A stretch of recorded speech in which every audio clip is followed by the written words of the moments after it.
ACO power 10-watt solar module. I want to thank the company for sending me this so I could demonstrate to you how you could hook it up and use it for a number of things.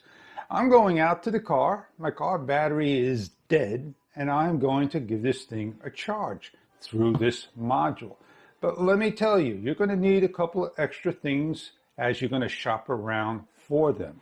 You're going to need something like a controller board, and that is it, and some wires to connect everything.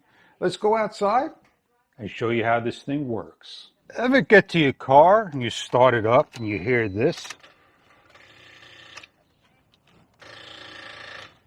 That is a dead battery. So what can we do? Let's go check out how much voltage is in the battery.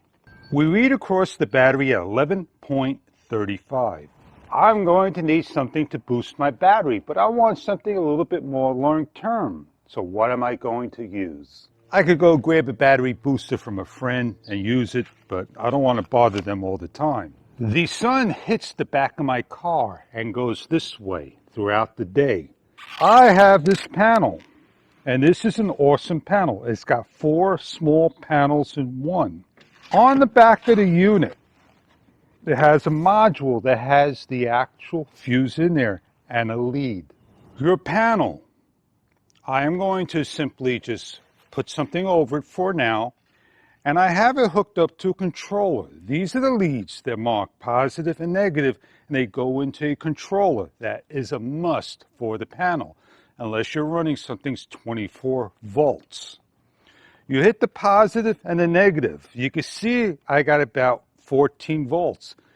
So I can put it behind the tinted window for my needs. And when I move this off, you can see the actual voltage it's using from today's sun, 21 volts plus. Turn the panel around.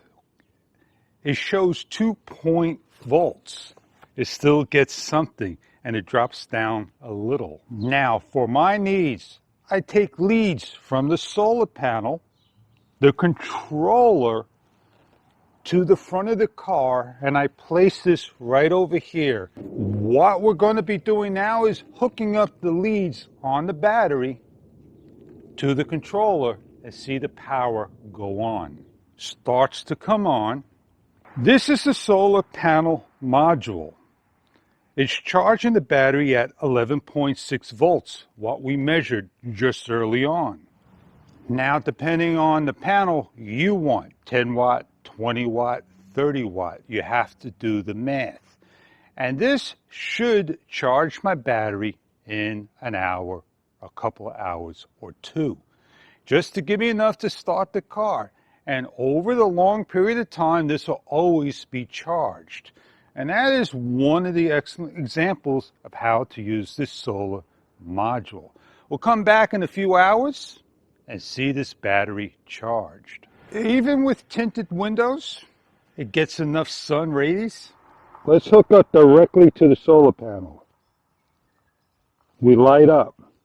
For a 10-watt unit, that is 0.85, under 1 amp. So this is going to take a while to charge. We'll come back in the afternoon and give the car a start. As you can see, the solar panel is doing its job in the window, and we're over 12 volts, probably just enough to start the car. Let's give a test start. I don't have to be in the car to turn it on. You can hear the muffler go.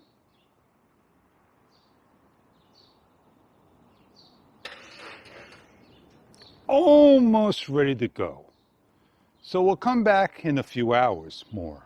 It's been a couple of days, and sun is, strong enough to do the job, but day like today, you can see it's not 100% powerful, and 10 watts is not powerful enough if you have a parasite drawer.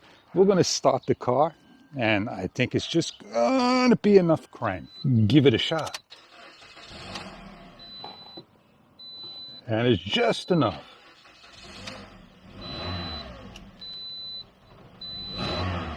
We're going to disconnect everything and put it away. The thing is, you have to cover this up so you don't get shocked if the wires touch. This may be hard for you to see, but we're going to show you what 22 volts will look like on an LED. And it will stay lit all day long. Let's do the same thing to this particular product that I received. In this scenario, the 10-watt solar panel is not enough to do a charger like so. In this scenario right here, we're able to run a 12-volt inverter, AC, to a fan, but you can see it's limited to the amount of power. The 10-watt solar panel, man, does a great job. Now you can see, depending on the amount of light that comes in, and I got it covered up, and you can see this working. As soon as I take it off, you can see the full power, 22 volts work. 10 watts is just enough to trickle charge your car. And you don't need to have a controller if you're running a LED strip, but you want to protect your devices correctly with the correct voltage of a 12-volt panel. I hope you get to look at one of these panels, decide if a 10-watt, 20, 30, 40, it all depends on the one you're looking for to do your job. Have a great day on this review. Oh man, I could do a lot of different things. Turn this down, and look, it even gets power through the back of the unit.